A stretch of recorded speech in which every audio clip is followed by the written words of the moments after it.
A brief word before we begin.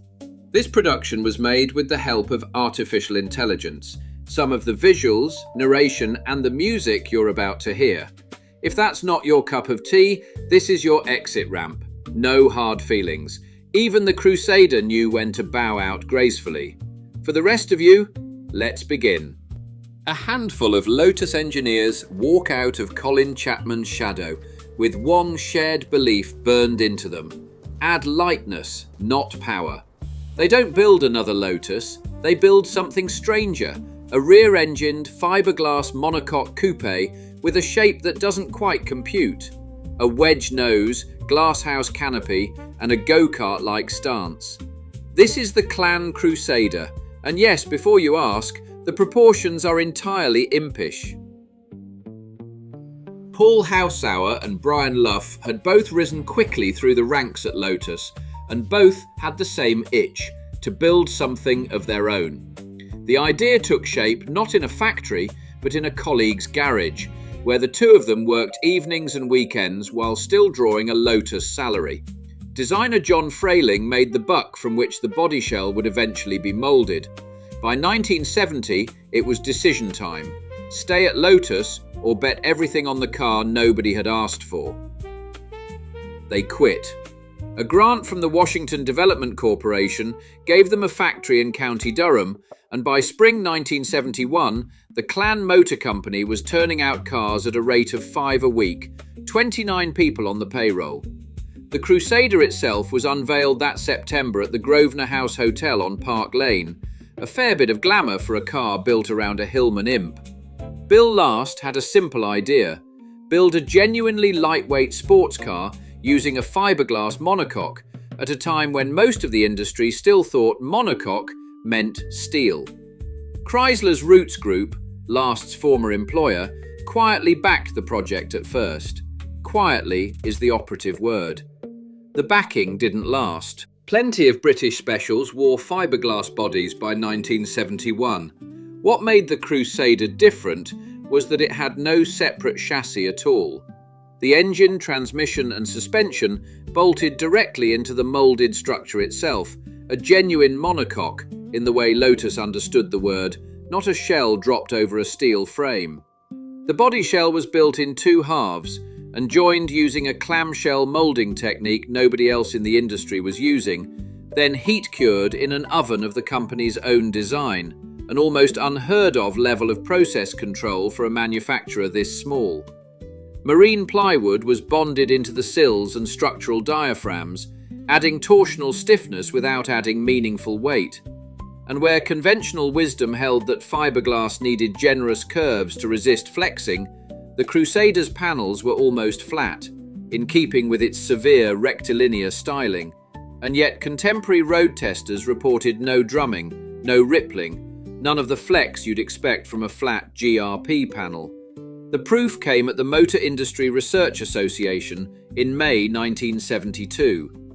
The rules of the day allowed up to 5 inches of cockpit intrusion in a 30-mile-an-hour frontal impact. The Crusader delivered 0.8 of an inch. They rebuilt the test car afterwards and drove it for years.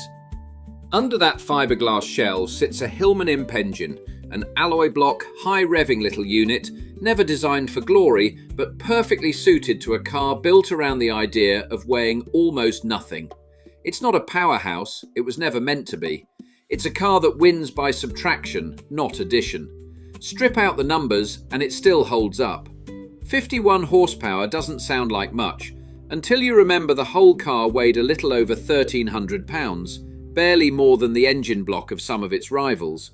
0 to 60 came up in 12.9 seconds, which was nothing special on paper and completely beside the point in person. The press of the day cared less about the sprint and more about what happened after it. Steering that talked back, a chassis stiff enough to embarrass cars twice the price. When Clan wanted to make a point about efficiency, they handed the keys to racing driver Jerry Marshall and sent him from Glasgow to London's Marble Arch on a single tank. He arrived having averaged 68 miles to the gallon, numbers that would be respectable from a diesel hatchback today, let alone a 1970s sports car with a rally pedigree. And rally pedigree is not an exaggeration. On its first competitive outing, the 1972 Manx International Rally, Andy Dawson and John Foden took a factory Crusader to second overall, beaten only by Roger Clark's Works Ford Escort. Extraordinary company for a car built by a company barely a year old. That same season, Alan Conley won the Tour of Mull outright, then followed it up with victory in the 1973 Derwent Star Rally. Mike Hine took the BARC production car trials. Donald Heggie won the Jim Clark Memorial Rally. Kenny Allen and Johnny Blades collected championship silverware of their own in mod sports and special GT competition. For a tiny manufacturer in County Durham, that's not a footnote, that's a resume. Fewer than a few hundred were ever built. The money ran out before the reputation could catch up. It's the familiar shape of British kit car history. Brilliant engineering, terrible timing. The 1973 oil crisis should, in theory, have been the Crusaders' moment. A genuinely frugal sports car arriving just as the country rediscovered the meaning of the word frugal. Instead, new VAT rules aimed squarely at kit cars pushed the price up. A strike at Chrysler choked off the supply of running gear the Crusader depended on, and the miners' strike that would soon force the country onto a 3-day working week was already tightening its grip on British industry through the back half of 1973. A company that had passed its own crash tests with room to spare couldn't survive its accountants. Clan Motor Company closed its doors in November 1973 after building roughly 315 cars, just months before the 3-day week became law, but very much inside the same energy crisis and strike wave that produced it. The survivors are rare enough now that spotting one feels less like car watching and more like archaeology. Some never stopped competing. One factory rally car, chassis LUP62J, the very machine that finished second on the Manx, is still out on classic rally routes today, more than 50 years and several hundred events after it left the factory. Another Crusader, now holding one of the very few Motorsport UK historic passports issued to the marque, has been shipped as far as Barbados to go rallying. This is not a museum piece that occasionally gets started for effect. It is, improbably, still a working sports car. None of this required a museum to survive.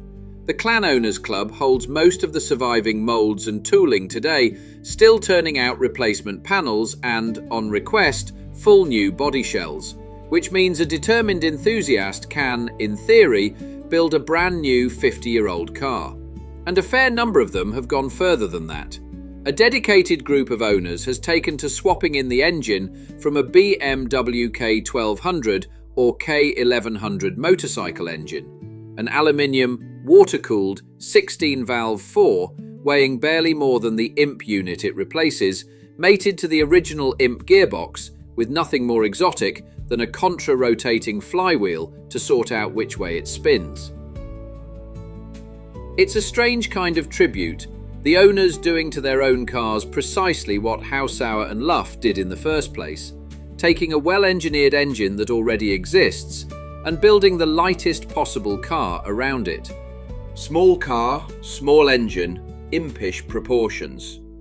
Somehow that's exactly the point. When the Washington factory folded in 1973, the story didn't end. It just went looking for a way to survive.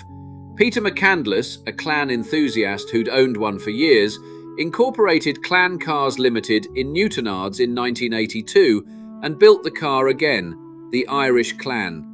Even Arthur Birchall, one of the original founders, couldn't leave it alone. He bolted a mini-engine to a Crusader shell, made it front-wheel drive, and called it the McCoy. The Clan Crusader. It's one story that refused, more than once, to die. If that's the kind of thing you're here for, subscribe and tell us in the comments which forgotten British car deserves this treatment next.